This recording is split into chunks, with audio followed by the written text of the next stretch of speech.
everybody, Kris Ehler, Illinois Soybean Association Soy Envoy, and I'm here about to drop my first bean planting trial for the year.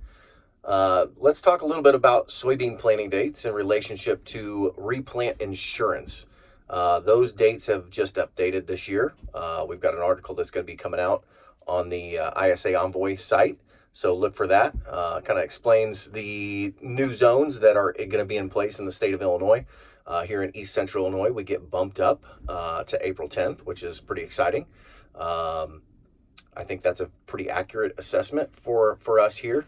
Many people have asked me in the past, Kris, if you're planting in March, that means you don't have insurance coverage. Your yield coverage isn't covered. Yes, it is. The only thing that you're going to forego would be that replant piece. You're still going to have your yield insurance on your soybean crop. You're just not going to have that replant policy if you're planting prior to the federal crop date that's set. Northern Illinois bumped up as well. I don't know if that's going to be as big of a play. A lot of no-till acres up there. Really tough to get those acres fit, dried out, and workable and plantable in a timely fashion. But if the opportunity presents itself, good for them. Again, Southern Illinois bumped up as well. Very realistic date for that area. So what we got going on today, 62 degrees right now. That soil temp is kind of hovering in the middle 40s at the 2-inch. That doesn't scare me. 40 to 42 degrees is okay for soybeans. And if we know the difference between soybeans and corn when it comes to imbibition and imbibition chilling, is the soybeans will actually do that imbibition phase rather quickly.